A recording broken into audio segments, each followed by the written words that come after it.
त्या पाण्यामुळे टर्बाईनच्या पात्यांना गती मिळते.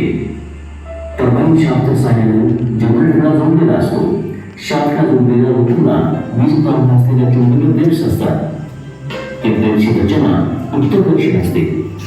रोटरच्या भोवती तांब्याच्या तारांचा संच असतो. स्टेटरच्या बरोबर फिरताना रोटरमधील धुळामुळे तयार झालेलं चुंबकीय क्षेत्र स्टेटरमधल्या तांब्याच्या तारांमधल्या इलेक्ट्रॉन्सला प्रवेश करून करतात.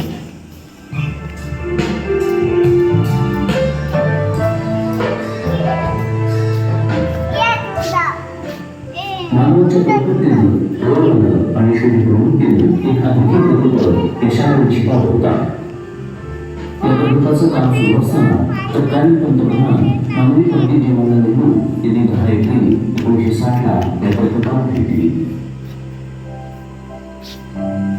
अखेर तत्कालीन मुख्यमंत्री माननीय यशवंतराव चव्हाण यांच्या हस्ते 16 मे 1962 कोविडचं पहिलं यंत्र कार्यान्वित झालं. एकूण 560 मेगावॅट वीज निर्मिती कार्यान्वित झाली.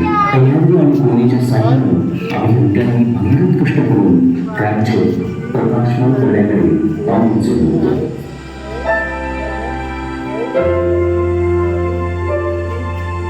एकीकडे प्रकल्पाबरोबर प्रकल्पग्रस्तांच्या पुनर्वसनाचंही काम सुरू होतं. त्याचबरोबर पुन्हा कर्मचाऱ्यांची वसाहत उभी राहत होती. कोयनेच्या माध्यमातून प्रकाश देवता प्रकट झाले असतानाच प्रकल्पाची परीक्षा बघणारा दिवस घडला.